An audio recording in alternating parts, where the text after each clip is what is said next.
So here's a video that nobody asked for, but you're getting anyway, and we're talking about the Skyline series. I mean, there has to be people that remember the original, and I'm sure that some people are aware that it's since become a trilogy, right? I mean, you know, it's the alien invasion movie where the aliens, they come to Los Angeles. No, not that one. The other one.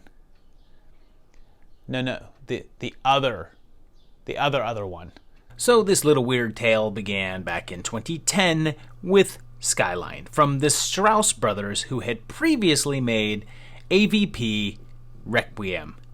And great, now I have a really bad feeling about this, and I wish I would have known that before I said, hey, I should do those Skyline movies. It has been 5 years. You would think I would have learned this by now.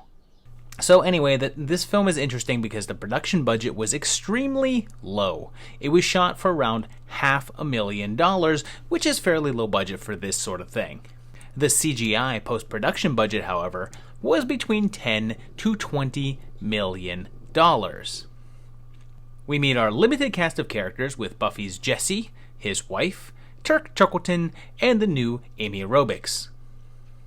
Terry's a big star and has an assistant in Abby Arcane here, and Elaine is pregnant, and Angel Bautista tops in.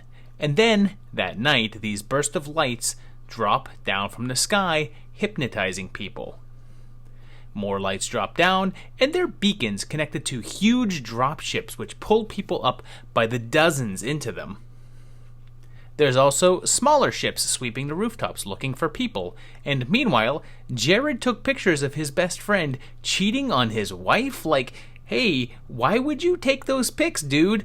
That is a pretty major violation right there.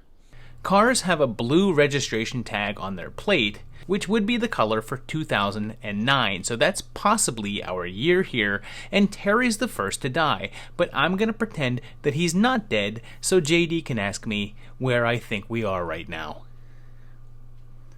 Another car has a yellow sticker, which is the color for 2010, so I think 09 is right, probably later in the year then, so that the 09 tags would not have been expired.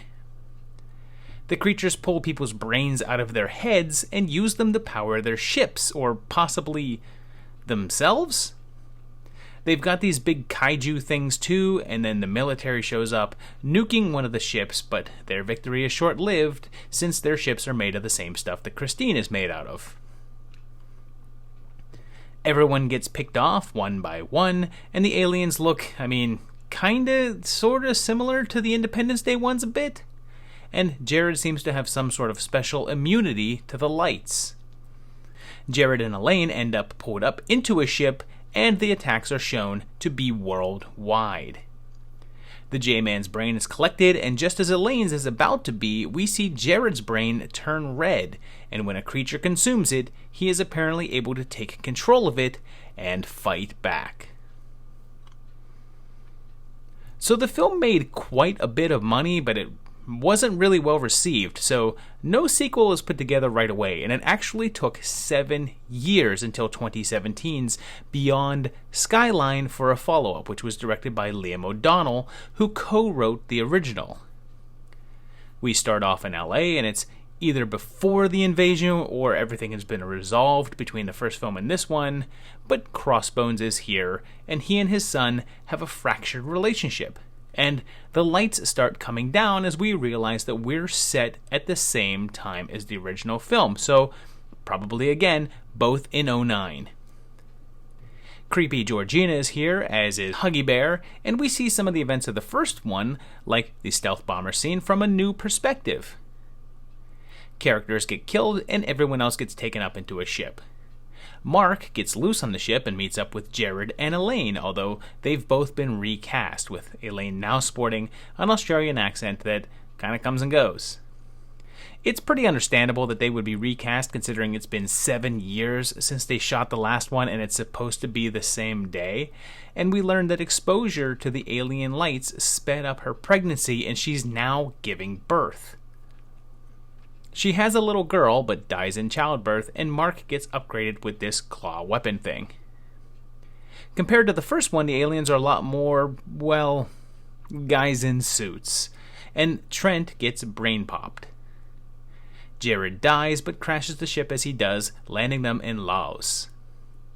At this point, it's down to Mark and Audrey with the baby, but Trent does the red brain dealio. The baby grows at a rapid rate, again several years, in a day or two, and Mark realizes that there was only one real alien on the ship, and all of the rest were drones. Sua says that the US bombed them 40 years ago, and that was between 64 and 73, and he's approximating, but 09 would be squarely in the middle of that 40-year mark. It's theorized that the aliens actually put us on Earth as a replenishable food source and come back every few millennia to collect us, and also, Rose's blood can override their signal to cure everyone because, science?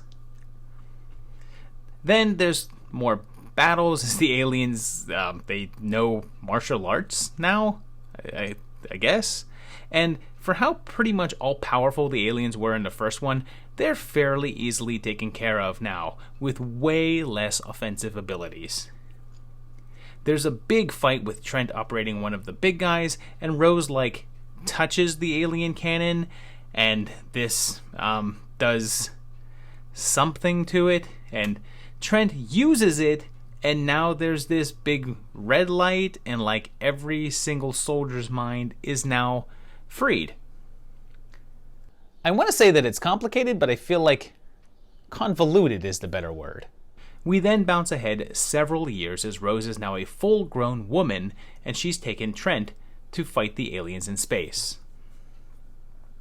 So I have to figure that the sequel made money since a third entry was made, billed as the final chapter, called Skyline 3S, or I guess Skylines, again directed by Liam O'Donnell.